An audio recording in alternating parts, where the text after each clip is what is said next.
Hi, I'm Robert, the G-Man. And I'm John, Marvelous Comics. And we're...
And we're the GenerationX Men. You cut me off. Sorry. Didn't mean to. You want to repeat it? Repeat it. We're good. You're good. Yeah, the Sorry, moment's buddy. gone. We'll get it one day. Hey, it's okay. That makes it unique every time we do it. How you doing, brother? Good. How you been? Good. All right. So you ready to start our show? I'm ready. Let's do this. Too. This is going to be really fun. I think it's going to be excellent. All right. So here we go. So nobody's in the chat yet. So we're like, there's this dead air right now. I put some out there, so we're. So I put so did I, and I put it to like a minute and a half. That music intro I thought was perfect for this. But I've just been waiting for people to show up. It's always like this during the afternoon on Sunday. It'll recast because I plan on redoing this one again and playing it on Father's Day, so people can see it again. We'll have somebody in here shortly. So yeah, usually there's Firehawk. Hey, buddy, what's up? Good to have you in here, bud. Cool. All right. They'll start filtering in now. Yeah. What's that? Yeah, there's Campbell. Campbell's in. Yay, what's up, buddy? All right. Let's get started. Boom. All right. They're here. We're on a mission from God.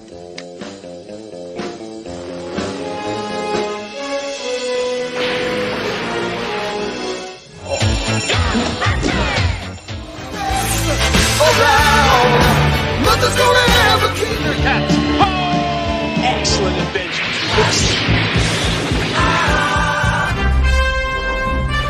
Private Power, what are you trying to do to my beloved car? Inconceivable!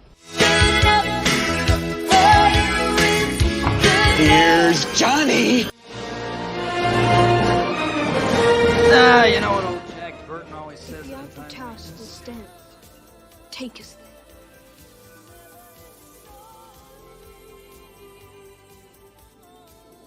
there. Game over, man. Game over.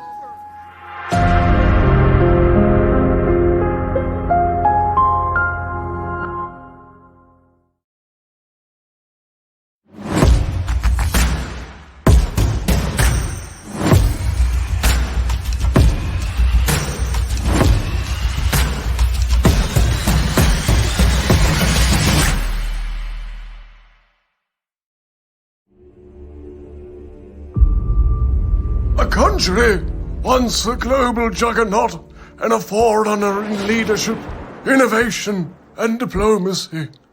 Now, fallen from grace, on the brink of civil unrest, and run by Darvey Plunk. No one quite knows how this man rose to the nation's highest seat of power, becoming the supreme leader of the provincial territories of Allegra. All that really seems to matter is that he's here now, and truth be told, he may be more important to the preservation of our world than anyone could have ever predicted or wanted. So everyone better buckle up. We can't wait to show you this grand... I'm just going to start again. Yeah. Okay. The book we're presenting to you has been a long time in the works. We can't wait to show you this grand misadventure that we've come up with, that we've poured our heart and souls into over the past year and a half. I'm so proud of the book that we put together. From the time when it was only a set of abstract ideas floating around my discombobulated head, it has since become something so much greater and wackier than anything I've ever anticipated it could be. So much of that is due to the immaculate skill and effort that Connor has put in, who has not only created some of the best artwork I've ever seen in any corner of comics, but he's also created some unbelievable complementary pieces that you can only purchase through this limited time Kickstarter campaign. I can't wait to show you what we have in store. Hey, thanks, Mike. Considering the monstrous child we've created, that is Darvey Plunk, it's a very strange feeling to be as proud of it as we are. It's inspired by everything from The Naked Gun to Hitchhiker's Guide to the Galaxy to Blade Runner and The Fifth Element. We unfortunately have no real answers to the world's problems. It's not a psychological character study, and honestly, you probably won't be any smarter for reading it. However, I do think you'll laugh, you'll probably cringe, you might even scoff a bit if that's your thing, but if we do our job right, you'll be entertained and relish in the absurdity with us.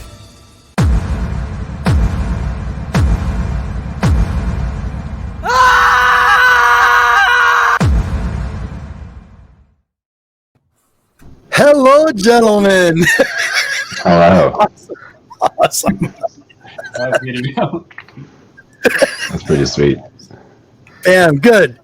I'm glad. There's my artistry. How you guys Fantastic. All right, Yeah. welcome. So, Thank you. all right, so Darvey Plunk. Yes. That is, Darvey Plunk. Mike, that's your creation? That's your brainchild? It's my rejected brainchild that is finding its way to the light. Thanks to Connor. I came up with this idea a couple of years back, and it's kind of been, basking in, boiling and brewing. And I connected with Connor probably about a year and a half ago now, and we've been churning away on this book, and we're at a place where we have a good portion of it done, and we've got a Kickstarter up and running to get the rest of this baby made. All those links down are down below in the descriptions. Everybody can find you. Boom, just like that. Even a little description about yourselves real quick is down there as well. So everybody in the seasons and the checks and the rewind, please check them out. But continue, gentlemen. Sorry. Yeah, so it's a pretty wacky book we've come up with. We've gotten a lot of mixed kind of messages when people take a look at it. Some people love it immediately, they get it. Some people are a little rankled by it. Some people hate it, think we're just we're stirring the pot like little shits that we are. It's just supposed to be a fun book, and there's pieces to take away from it, and we don't want it just to be bubblegum. There is some stuff that you can reflect upon a bit, but there's a lot more to it than the images we've put out there so far, and it takes a lot of turns into some pretty wild sci-fi kind of adventure stuff later on. Sure. But it's just it's a fun satire at the end of the day that real people will just get a kick out of, and at the very least you don't have to read my stupid words, and you can just enjoy Connor's art if you really want to. Well, I like your art, Connor. I like the art style. Thank you. I went through it. I thought it was great. It is very original art style. Yes. So, Yes, thank you. and that's what I was asking you about a little earlier before. So, where do you pull your inspiration for your original kind of art style? Because I do think it is. I've not seen another style like yours. I've kind of always been weird a little bit. I think it's because, I don't know, I'm inspired by everything, and I can't draw the way I want to draw. Everyone finally hits the wall of where they actually have to draw. I don't know. I've thought about it a lot. I think I've been very conscious aware of trying to create my own visual identity in this industry, because it seems to be the only way to have any kind of security, is to be the only one who does what you do. But it kind of formed because I bounce between painting and drawing so much. I've never really honed an inking style, I don't know, until I met Zach Howard, and he started teaching me how he does it. And he almost uses ink like paint, and so it kind of helped to make sense. And then I've always just loved the art and the world building that could just pull you into it. I always just wanted to exist. in worlds. So I got obsessed with I almost like drawing the backgrounds more than I enjoy the characters sometimes. And your titling for it, which I actually I see that as well, the Doctor Strangelove for sure. Yeah. Yeah, Definitely going see for it it. totally. I can see it. It's that's cool. The cool thing with Connor's art though is that it's got a cartoony feel to it, where it's you can tell that it's a bit of a comedy, but he puts so much effort into like you said the backgrounds where you can flip back on pages and see little Easter eggs that he fills with every page, and some of the things we were talking about before, some of the details with his art, I never even picked up on it, and he tells me about it, and then you see it, and you get a whole nother level out of the art. It's yeah, there's some guys that are detail oriented like that, but Connor is detail, but also really funny with the stuff he throws in there that you actually have to kind of focus in on and not just look at read through the story to pick up on. And that's been great about working with Mike, is because I'm a huge fan of doing background storytelling. So it's because I think I had a professor in college who talked about comics, about how if the words in the pictures are saying the same thing, you're doing something wrong. So I like having, the main narrative, but then if you want to watch, there's something going on in the background the whole time that might add to the story. I use it a lot to add little extra elements to the people that live in this world. In the future, we're going to have so much fun with it because we get to create a whole new, we get to create our dystopia, and I can't wait to do that. So Right. Yeah. It's going to be so much. I think we have the page out there, the page where Darvey's at the rally with all of his fans, and if you just look in the background there, there's probably 20 different signs, each with its own I was joke. looking at that. There's people in costumes and stuff. You can just bask in the art, on the sill, in the foreground. There's just an egg. There's a bird's nest with an egg that I never even saw till weeks after I received that page. It just goes on and on. It's crazy. Yeah, there's 3 eggs and a couple piles of bird crap. Yeah, just that it needed it. It needed it. Yeah, that's just I like when worlds. We're both huge fans of Star Wars. I think we can all say that. But I like how lived in those worlds feel, and that's kind of what I try to do with the art. Is yeah, this is a fun story, but also this world exists without these characters. Right. It's an immense looking world. So there's a lot of stuff going on, and you do a good job of portraying that this is a huge thing that this guy is in charge. For sure. Awesome. Thank you. Yeah, I'm going for it. Yeah, but yeah, he really doesn't. It's not that he necessarily doesn't care he's in charge. Maybe that's it, but he's very ignorance of responsibility.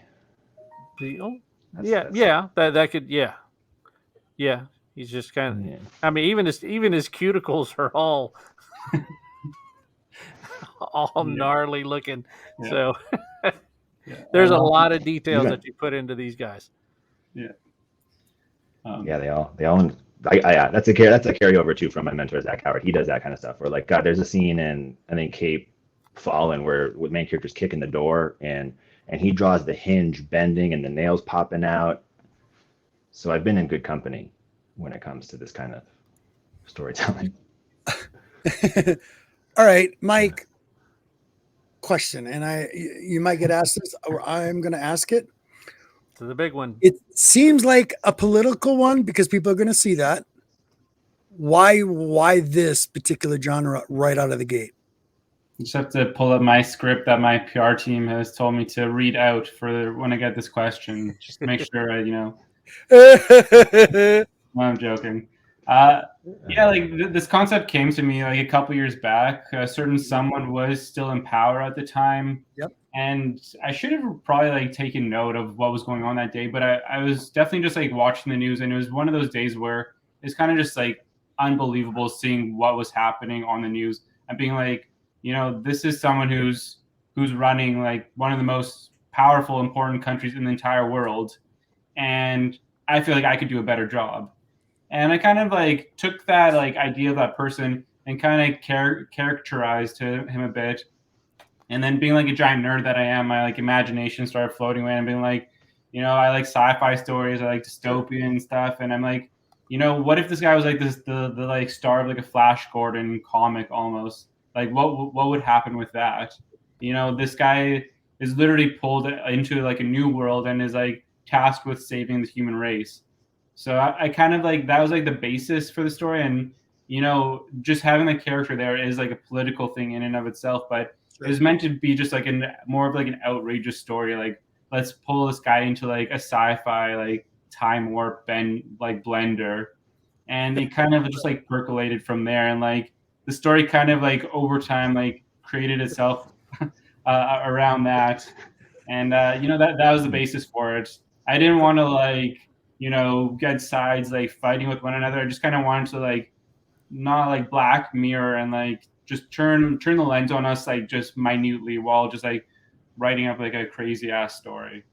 Okay, cool. So how many? So this is the first story. How many stories are there of Darvey Plunk? So the Kickstarter we have running is the collected edition of the first 4 issues. Okay. Together. So it's essentially like volume 1 of the story. We have future volumes in mind that we're kind of loosely working on, but this is like the first volume that collects 4 issues. Okay. And they're each individual books, or is it one? The Kickstarter you'll get collected. Where Okay. All right, so it's like a trade. Yeah. Okay. Basically. Yep. So Yes, you're essentially getting the graphic novel version. It'll still have the page breaks for the issues. You'll still recognize it, but you're getting all of them at once. Okay. All right. So this is, everything that's on your Kickstarter so far. So you're a little over, what did you say, about 60, 65% there?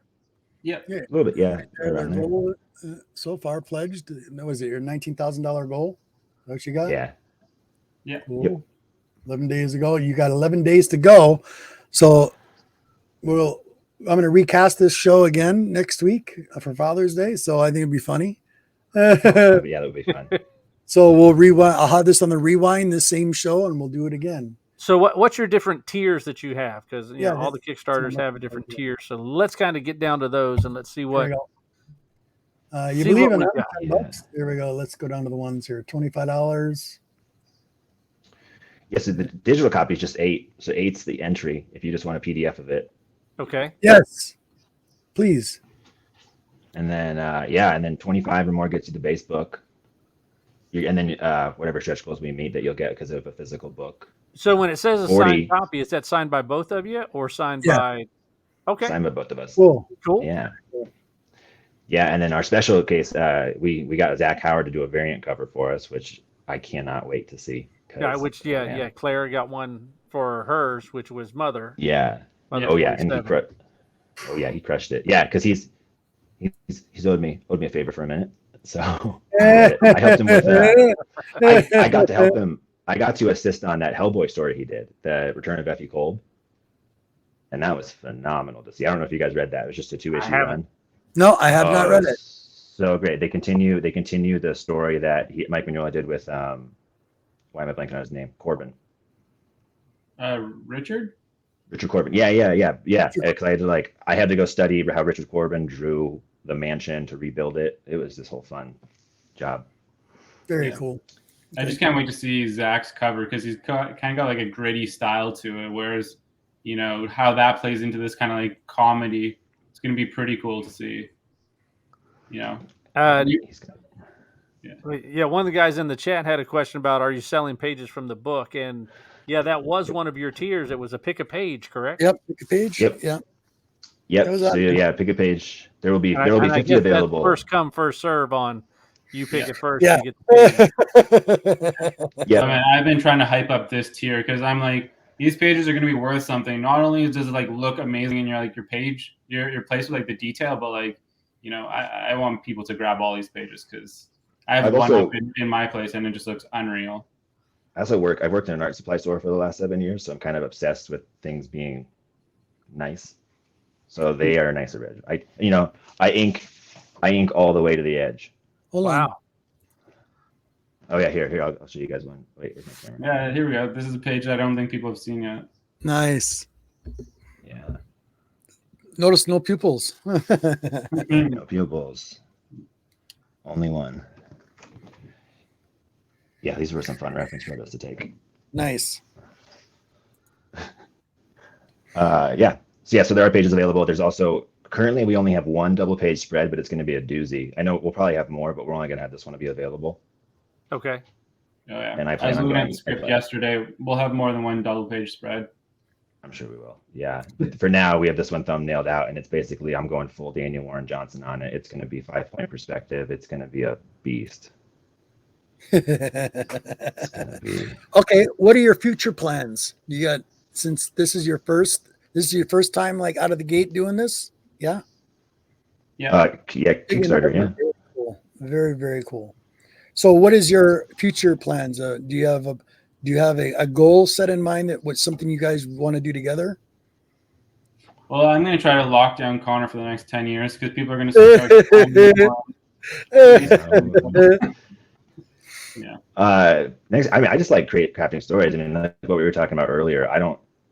Not that I would ever turn down a Spider-Man job, but Sure. I like creating the world. I like not having the rules already established. So I'm always down to do more of that. But with Darvey specifically, I mean, we've got plans we'll shop at the publishers. We'll do the rigmarole that everyone does. Sure. We've already got some eyes on it. We've heard some pretty good feedback. It's just, money's tight for everyone. Absolutely. Right. You know. But I don't know. I think what's that? No. Honestly, if people like it, we do have more stories ready to go for Darvey. This hopefully won't be a one and done. So yeah, the world will continue to expand, and we got some stuff plotted out, which I think will get even crazier and also sure. More fulfilling. All right. Yeah. I'm trying to remember. Yeah, we had a bunch of questions. Where did they go? Very good. This book creates a lot of awkward pauses. Yeah, because I'm like, all right, did we already ask that this time, or was that in the pre-show? I don't remember. How do you know who that? How do you know that, question. Campbell? You don't know that's who that is. That's Darvey. That's all we know. How can you? What are you talking about? We did actually talk a little bit about that, Campbell, and Uncle Joe is not safe. So nobody's safe. So. I made aesthetic choices of what was the funnest, most fun to draw, but we're coming for everybody. Yeah. I love it. Yeah. Love it. Yeah. Because honestly, I think if you even the playing field out, you're going to poking fun at everything is a lot more fun than poking fun at one. So that's what we're trying to do. Yeah. It's just his face, like it's weird. Like as an artist, it was gross. I almost went through this weird like relationship with myself because that face is so gross to draw. But I started to love drawing it as I kept going. So I have a really complicated relationship with this character. the character you love to hate. Yeah, I created him. He's like Mike created him, and I gave him form, and now it's just this. We have this gross child together. Right. Okay, we talked about a little bit before. Are you guys comic book collectors? I'm sure people might want to know that. Do you guys collect books? What do you like to read? New, modern, DC, independents? I don't do the whole CGC thing. I don't kind of believe in that. That's a little weird. No, it's okay. But I love reading. Yeah. I love independence. Anything weird, spooky, as quirky world building, like pretty much anything Rick Remender's ever written, I will buy. Okay. A lot of those guys, Cullen Bunn, spooky. Cullen Bunn's excellent. And like a lot of like artistically powerful ones, like Black Sad and gosh, I've got all the classics now. There's a new one right now. Step by Bloody Step. Fantastic! Fantastic! It's amazing art. Matthias Bergara makes me so mad sometimes because oh god, he's so good.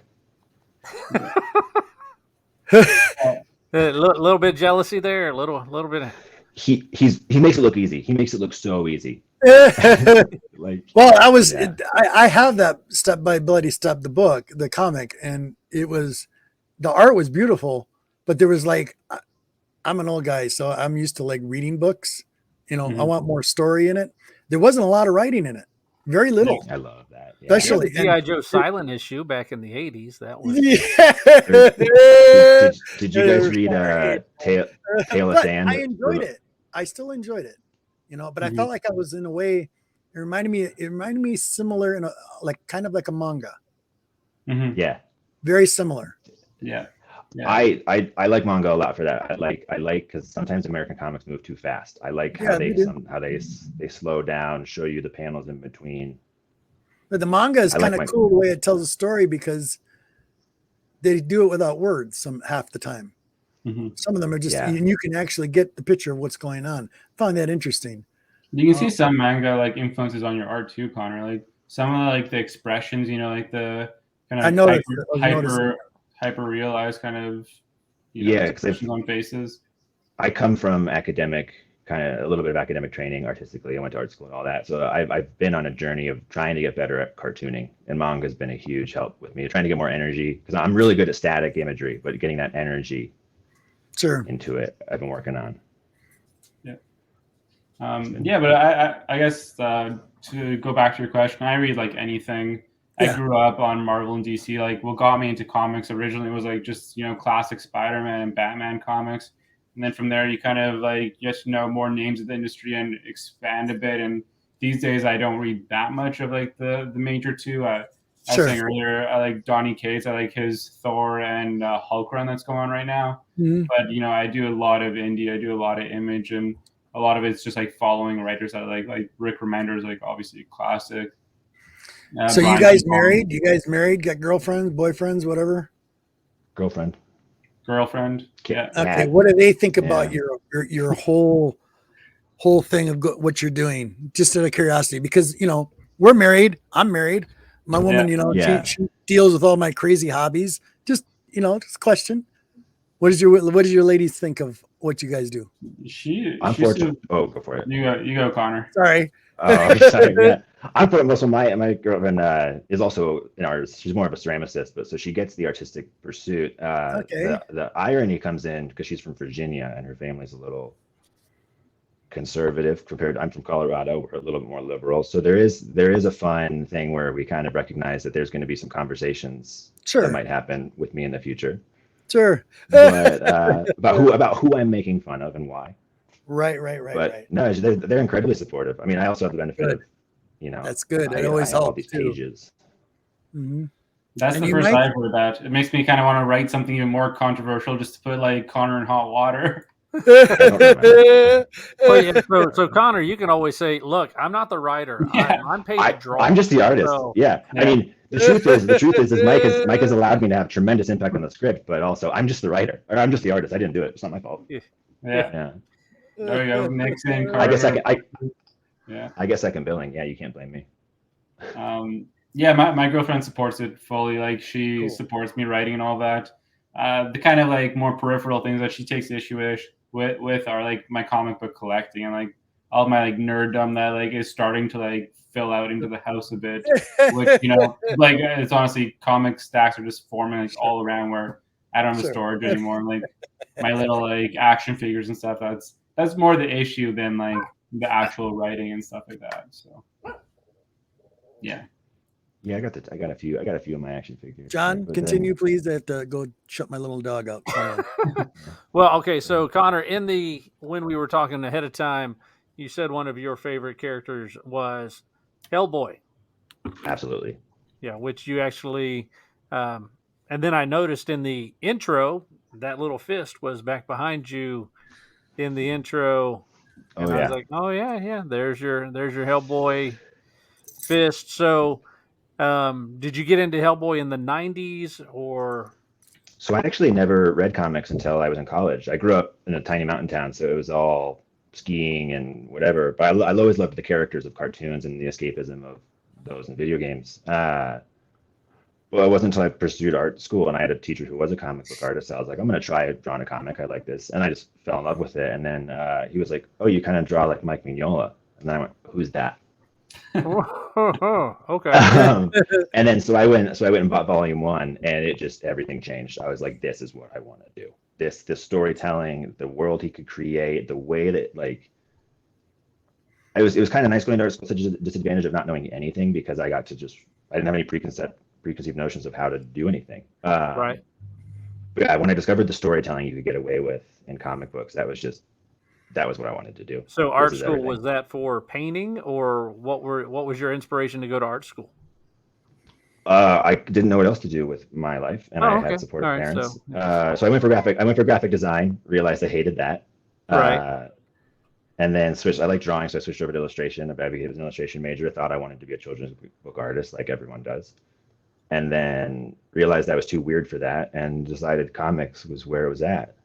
Because I've always lived in my head. I've always had this imagination where it's just reality was dumb. I want things that fly and explode. All right. So, Connor, is this your first book? This is my first major book. This will be the first thing I've done that's over like a one shot. I've done a bunch of one shots, indie zines, assistant work, pinups. Which one shots have you done? All self-published. So I have one called Radix Demons. It's like a little fantasy romp. I think it's actually one of our stretch goals if we get there. And then I've got me and my buddies used to do a anthology we called the Hollow Zine. We would put it out we only did it twice. We did it 2 years. It was a Halloween anthology. Okay. Yeah, but I need to work on reprinting those because I don't know if you can find them anywhere. Okay. But so this basically is my debut. Yeah. Okay. In Black Hammer, Connor. Oh yeah, I did a pinup for Black Hammer. Met Jeff Lemire. That was fantastic. You did something on Black Hammer, really? Yeah, just a pinup. So I met Jeff Lemire at a comic convention here, and this is how I'll tell the story too, because this is how I used to get lucky. This man came up to my table and was going through my stuff going on, and I was like, "Oh, like, hi, how's it going? You a comic book person?" He's like, "Oh yeah, I do comics." I'm like, "Oh, cool, what do you do?" He's like, "I write comics." I was like, "Oh, awesome." He's like, "Yeah, I'm Jeff Lemire," and I just went, I was like, "Oh my god, I know who you are," because I didn't recognize it. I have no idea what he looked like. I just freaked out because so he was actually the first person to ever buy one of my original pages. Nice. Oh, very cool. That's yeah, very and then cool. and then he was doing this thing with Black Hammer Age of Doom where he was finding young artists and putting them in the featured section at the end of the book, and I got to do a pinup for number 3. Wow. Okay. Cool. Which was really cool. Yeah, it was super fun. I ripped off Robert McGinnis for that one. That was pretty cool. You said Black Hammer issue 3? Yeah, Black Hammer Age of Doom number 3. And Mike, this is your first dabble, first toe in the water. Yeah, it's definitely first one in comics. I've been writing for a long time. I have some like short stories out there, nothing like officially published, but you can find some stuff on like my website. But this is the first like that I've kind of taken to fruition. Like I went to film school as well, so I have a lot of like a couple of short films out there as well that I wrote.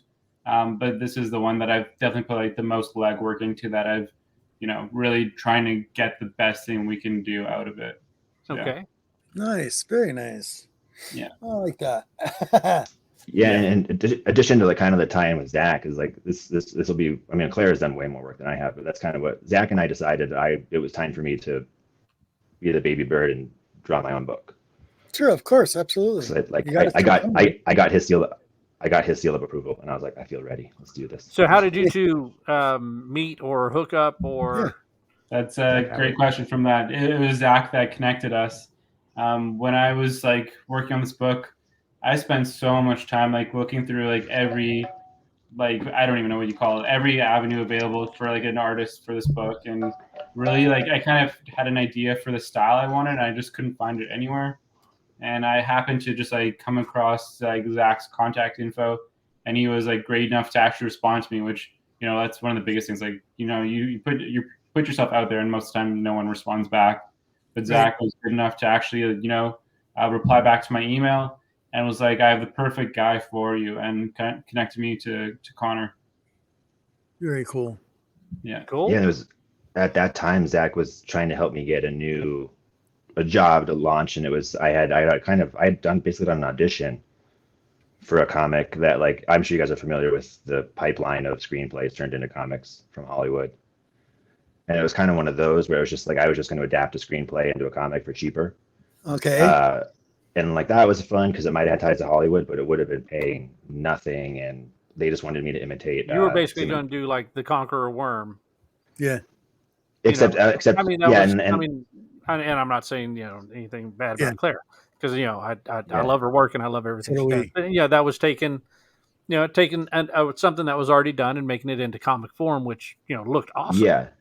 Which would have been fun, but then again, I am arrogant and I need my own identity. So then I got this script, and it was like creative freedom, and Mike and I chatted, and I was like, oh, hands down, this is the thing I want to draw, because the way that Mike wrote the script, I knew where his jokes were heading, and I could just add these extra visual punchlines, and it's so much fun.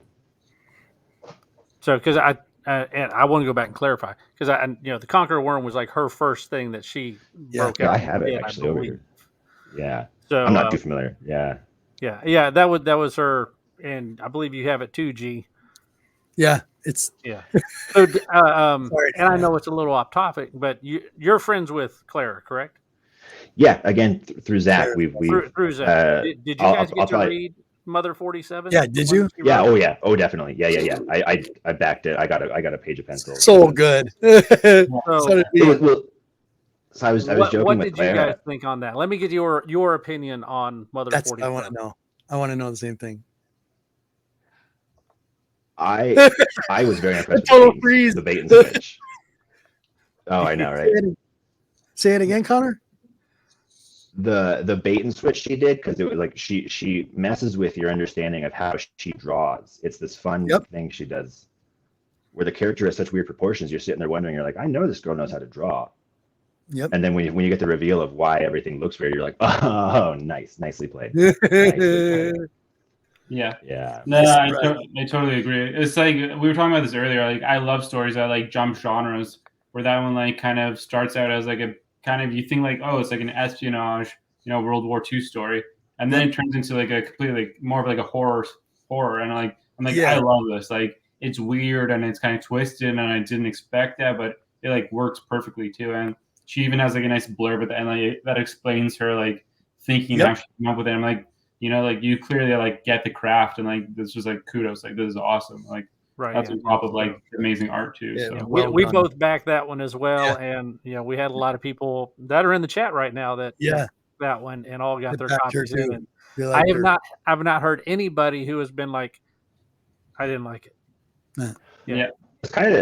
I also feel, that's kind of the beauty of comics too, is like, this is not Clara's comic is amazing, but like regardless of the quality of a comic book, whoever made it worked their ass off on it. Oh yeah, every single time. Oh yeah, big time. She did. She And showed it so the whole Yeah, time. she was showing us the And work. she worked. Yeah. Well, she worked harder than I would. Like, she's got all this. Like, I kind of skipped some steps. She's got so many steps that she follows to keep her process in. Where I'm like, I wouldn't have done half of that. So much easier than she is. I'm designing stuff on the page. Like, it's amazing too, because it's very like art heavy, but like the writing is great too. Like you said, Connor, like when you're looking at first, you're like, something's off. Like the way this guy moves and this and that. It's like something seems kind of strange, but like it's in front of you the whole time, and it does pay off. There's a reason for all of it that just like springs to life like afterwards, and you're like, oh, it's like that's awesome. Nice, right? Nice. Yeah. And to a certain degree, that's what we're trying to do, I guess, too. Is nicely done. Yeah. And that's kind of like the aha moment you want to get from somebody going, oh yeah, surprise. Yeah, I got you. And getting someone on your book, once they can get past the this guy looks like this guy, and I don't know how they're going to do that. Once you get into the last panel you guys were telling us about, where the real story begins. Yes. Yeah. And that's where it's going to begin, and that can be okay, I see where this is going. This is going to be the ride. This is just waiting in the queue. Yeah. And so like it's been like a dance, like trying to like get that message out there, being like, this isn't what you think it is. Like it's something more than that, and it's something different than what you think it's going to be. We're not trying to like start fires. Like this is just like our starting point, and like we very quickly like pull it into something else. And it's something we're trying to like push. And like in the Kickstarter, we try to talk about that a bit, but it's a tough balancing game. And this is our first book, and maybe we took a big chunk out of this more than we like thought we would. But you'll definitely find out, because I'm sure people write to you or email you or Instagram you. They're gonna find out. You'll find out all out. Well, and I think about this a lot too. Is that like you guys are painfully aware that like people aren't going to probably pick this book. Like a lot of people aren't going to pick this book up until they find it as a trade on a shelf somewhere. Yeah, exactly. Yeah. And so like the book's going to exist way past the current climate we're making it in. Of course. And so I think like, I don't know, even though who knows, we might we might get slapped in the face with like, you guys were doing the wrong, like this was the wrong book. But I think it'll find its people, because I think I said, I don't know if I said this before we were live, but like there has to be other ways to attack this narrative of what the hell's happening and where like and it's just everyone's just so angry and tired, and it's just like if we can get people to talk about it and maybe laugh about it, that's awesome, because then we're actually talking about it again, not just yelling at each other. Like there has to be a way to be more nuanced, to poke fun, to be able to communicate. Yeah. Well, not make these characters so grandiose, so untouchable. I don't know. That's how I rationalize it. One thing that's important to me too is like the book has humanity too. Like there's one thing we were talking about Hellboy. Like he goes on these like there's this crazy mythology and he goes on these adventures, but the characters actually grow too, and they have like moments of reflection, and they actually like there's character development across the stories. And here, like again, like you might not think it knowing like this premise and like that we're calling like a time travel adventure, but there's actually like humanity. There's moments of reflection, and the characters change like from beginning to end. And again, you might actually feel bad for him. Yeah. So again, like that has nothing to do with politics. That's just, creating a character that might be inspired by something, but we made it into like something that stands on its own, that I think was really important from like the get-go. And it's not just zaniness too. It's like there's like development like throughout it. So I don't remember if you said it was in our pre-interview or if you said it this time around, but you said you pulled some Flash Gordon into this. Yeah. Okay, now I am a Flash Gordon fan. Yeah. Now, are you talking about the old 30s, 40s Flash Gordon, or are you talking about the 80s? There's more 80s. Sam J. Jones kind of Flash Gordon. Yeah. Like I like how you guys in your montage, it was almost only like 80s movies. And that's like a lot of the 80s, like I was born in 90, but like 80s is still one of my favorite decades because I love the movies and stuff from that. I love like the cheese ball that like nature, like some of the stories, and like that was like what's coming full circle now. Look what's coming full circle now. When you look on Netflix, you see Stranger Things. It's like it's all the synth though. But I miss. I miss the DIY home crafted quality that the 80s movies had, though, that these movies have now lost. So everything's so 3D printed, mass produced, and perfect. Like I know with Darvey, we're trying to recreate that kind of where you see the seams of the film. You see where they just spray painted a blender silver to make it look like sci-fi. Yeah. Like that kind of thing. Yeah. Put a neon light somewhere. Yeah. You can see it even like in the general tone too. Like the color palette is like very 80s with these kind of like neons and stuff like that. And like the main like Darvey title is very kind of like 80s-esque. And again, it kind of goes to like the overall like tone of the story and like the bizarreness of it. Okay, I'm sure people out there are going to want to know. Here's another question. I'll go right to you, Connor. And this is just a comic book related question. Do you tend to like villains or superheroes? I tend to like the villains better. Okay. Because I have a joke about it because Disney has ruined my life because they've designed villains that look like me. Don't you know? So like because I've got the widow's peak, I've got the pointy nose, the slim face, and I look tired all the time. So I've always identified with the villain. I do like the heroes, but I like the heroes that have darkness. Like I've always been obsessed with Ghost Rider. I'm anti-heroes. I'm a sucker for the hero that's struggling to control like the rage demon. Anti-heroes, yep. But then also the villains are what carries the story. So they have no rules. Yeah. and there's nothing better than a charismatic villain. Nothing better. Like.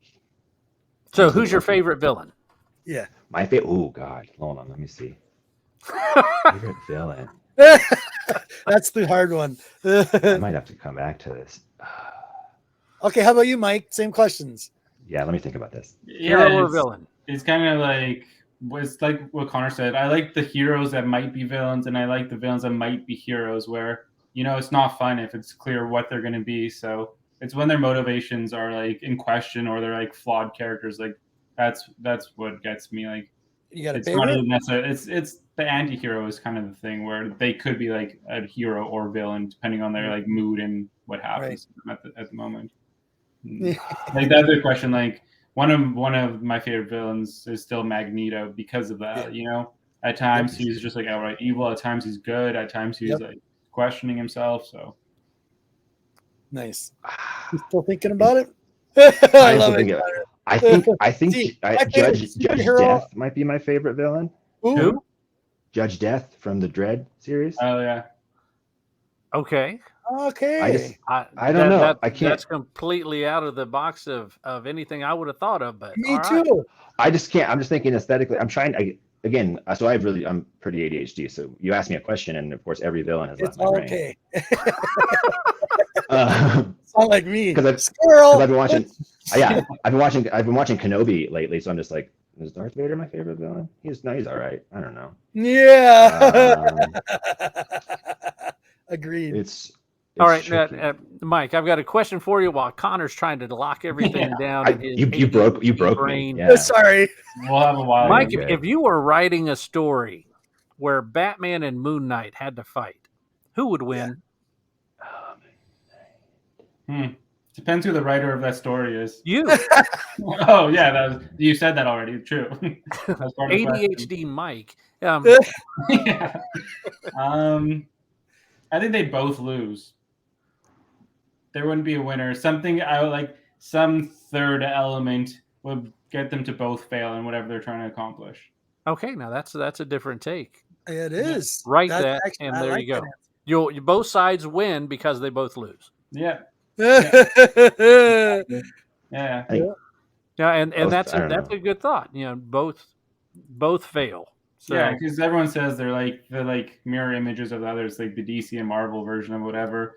And for that reason, like, why would there be a winner when like they're supposed to be kind of the same person? Well, if we're basing it off the TV show, Batman would kick the shit out of this current Moon Knight. But you think so? Yeah, but he can't die. The Oscar Isaac one? Yeah. I don't know. I wasn't too impressed. You didn't like it? I didn't like it for the reason I'm tired of the MCU, where like there was nothing unique about him being Moon Knight. His stuff was just very much all MCU, made by Tony Stark, except for look, his suit's kind of a mummy. But he fights the same as everyone else. Like there's a show called Warrior. Have you guys watched it? It's a Bruce Lee project that was unfinished from the 70s. I think I know what you're talking about. I actually think I know what you're talking about. Phenomenal show. It's only got 2 seasons. I think they're about to film a 3rd, but the fight choreography in that ruins every other fight scene you've ever seen, because they tell such good stories with the way these characters fight. And then you watch something like an MCU Moon Knight, and you're just like, they're not telling me anything. It's just that he throws a device at a guy, kills him, and then he dies, and then he's not dead. I don't know. I might just be. There was a lot of backstory in Moon Knight. Yeah, there is. It was full of trying to explain the character and getting a lot in there. That's what was boring a lot of people. There was it was very heavy on the psychological platform. Mm-hmm. For Moon I like Oscar Isaac though, so I do too. Oh, I thought he did. He's great. He He's excellent. Excellent. He's fantastic. It's just bad storytelling happens around him. Yeah. Okay. All right, I asked the last question. G, go ahead. Your turn. Ask a question. No, Connor, back to you. No, we already did. We've been back and forth. Is it Judge Death? Is that your? No, favorite? he's not. He can't be. I haven't talked about him in a minute. God, I don't know. It's a cool-looking character. Is Ghost Rider a villain? Because I do love him. I've always been obsessed with drawing him. He's an anti-hero. He's an anti-hero. Yeah. He's been a I think villain. Marvel always has better villains than DC, I'd say. They're just more layered. I do love the Green Goblin. That is a villain. I'm gonna vote him. That is definitely a villain. Willem Dafoe's version from Spider-Man 1 too. Just Oh yeah. He was good. Very scary with or without the mask. Mm-hmm. Yeah. William Dafoe is good. I like William Dafoe. That movie came out of time in my life. Yeah, Green Goblin is. I mean, he's like. Could you imagine like a carnageized goblin? Mm-hmm. That would be rough. I mean, I guess they kind of did that with. They kind of did that in Spider-Man with they did a Red Goblin, which was the carnageized version, but it didn't last long. But that was a. Yeah, I was gonna say, I remember that. I think that was like that Dan Slott. Right at the end of Slott's run. Yeah. What am I talking about? Hold on, sorry. But my favorite villain has always been Mysterio. It's Mysterio. Nice. Oh, okay. That's a good one. I don't. It took me a minute. See, we had to move on before my brain could catch up. Fishbowl head. Yeah. Just yeah, because I have always loved the quality that character had, where he can be the idiot that Spider-Man punches on the way to meet the real villain, Yeah. or sometimes they give him real powers. Yeah. And I don't know. I love the character, and he's usually a joke, but then sometimes he's not. Yep. Right. Like, And he I always like that has a lot. one of the coolest costumes. Yeah. Always. He does. Yeah, Yeah. the Like- dome like- head and everything. Yeah, that is Yeah. pretty awesome. And I love Jake Gyllenhaal. He crushed it, so that was great. Yeah. So, That's my Mike answer. and Connor, do you have any questions for us old men? Probably Oh, not. good. Me and John. Right on interested. Yeah. Yeah. What's your like favorite run by like a writer on a comic? Like what's That's a good. Yeah. Or what made you love a 19 character? 1990s Ghost Rider. Yeah, Danny Ketch. Mm-hmm. Yeah, he's my Ghost Rider. Yeah, that's back at the end of my high school, and that's when that one came out, and that one was terrific. Or the Todd McFarlane Spider-Man. I love Todd McFarlane Spider-Man because he just breaks the anatomy and doesn't care. So I mean, he drew him way different than anyone ever had before. The fights, Spider-Man getting pummeled.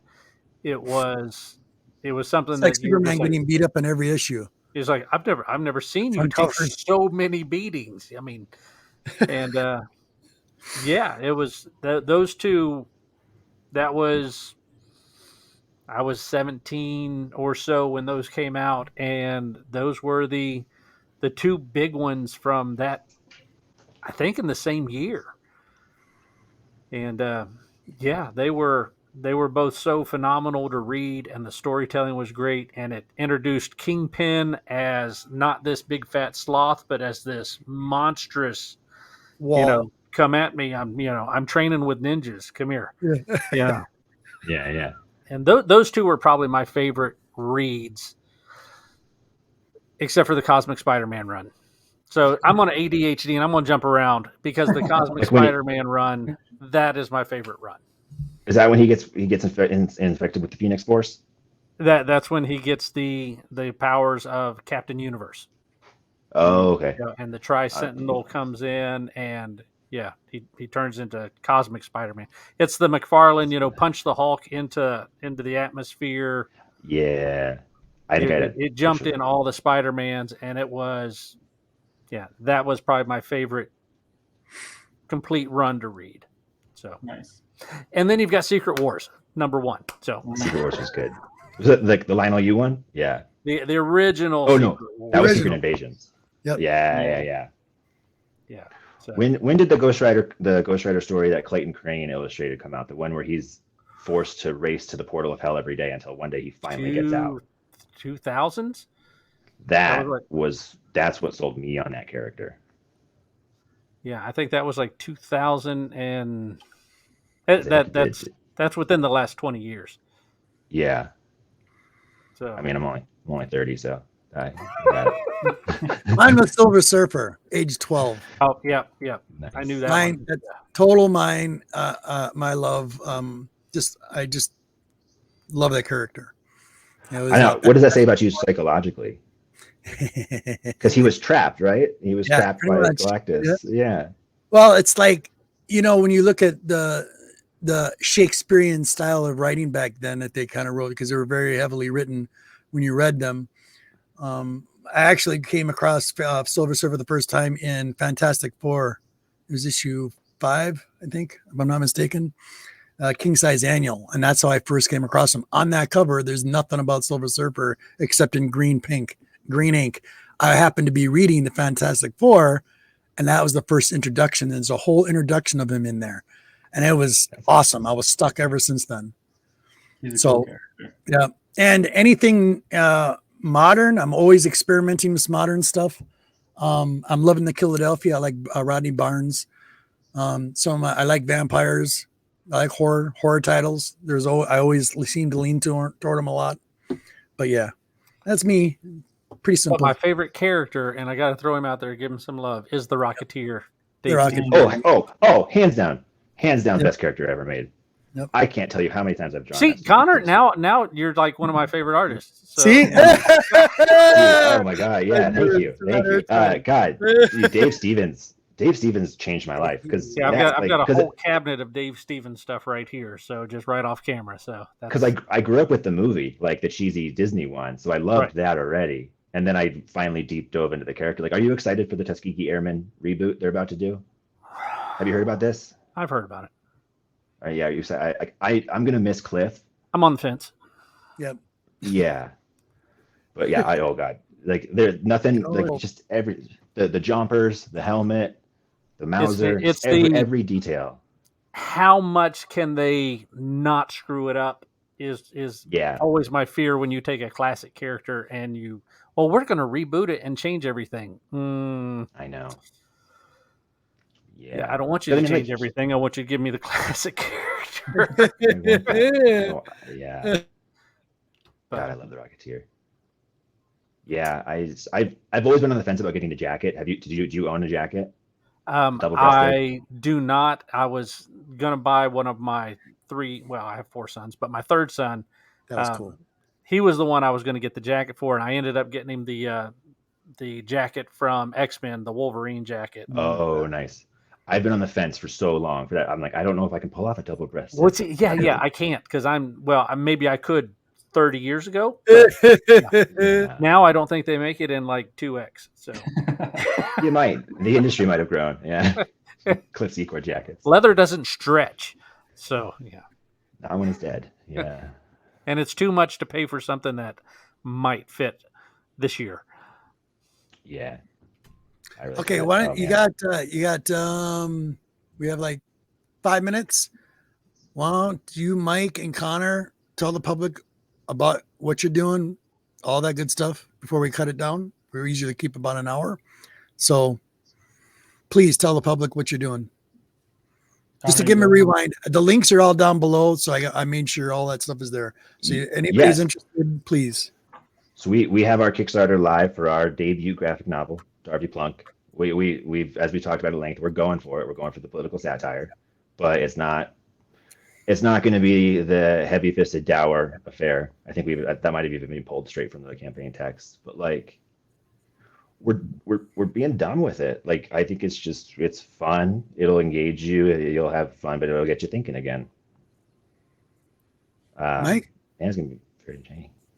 Yeah, like we made it for people who like comics. Like we know, like like the entertainment value that like, you get out of it, and like you want good art. You like the art itself should be selling this book, is what I'd say. But if you want something a little bit more, like it's just a fun story, and it like goes through a lot of like the classic kind of comic book kind of beats, like just far out there. It's stuff that you can't really create like in film without like a $500 million budget. Where we're taking these elements and like just getting a fun story that you can really only see in comic books. And we have a little, it touches on like reality a little bit, touches on like unreality or whatever you want to call it. And, there's a lot of elements to it that I think people will enjoy. And, we just really want to get this book made.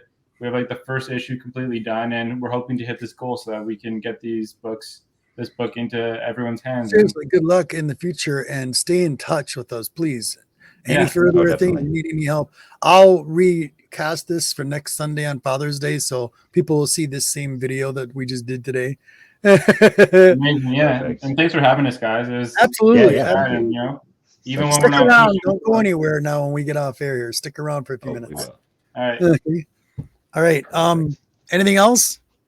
We're good, John. You're helping me become a full-time artist if you help the book. So there you go. There we go. All right. Yeah. All right. So, thank you, Connor, and thank you, Mike, for joining us here on the Generation X Men. We really appreciate you guys stopping by. We are, of course, always trying to find artists that we can spotlight on here and help out. And we just kind of do this for fun. This is what G and I kind of do. We met a couple years back and just have been having a good time with it. So it is fun. Once we got this going. Hey, we got it. No, we got it. We're good. It took us a while, but we got this going, hey, we both have lives, and families. That's what happens. Sorry. But yeah, I do have Heroes Con in a couple weeks, so yeah, we'll be off next week, and then but the next Sunday I will be back in time for this show. So Cool. Good. so we will have that, and I'm going to try to talk to some artists while we're down there, see if I can get us some more that can come on. That'd be awesome. So we've still got to have Clara back on for Mother Yes, we do. 47, Definitely. and then we are still working with Sarah Frazetta to try to get her on here as well. So yes, that would be fantastic. I'll work on that. But do hop over and jump on Please. Kickstarter. If Darvey Plunk has Wet your whistle teased and you get enough your to want to dive in, I was on the fence coming into it, but I'm actually going to go over and grab a copy. I think it's going to be a pretty fun ride. So too. I'm going Me to go. too. I'm going to go check it out. So I hope you'll join us and check it out as well. Awesome. See you, buddy. And happy Father's Day. If we don't get to say it now, happy Father's Day. All right. Next Sunday. Happy Father's Day to me. Peace.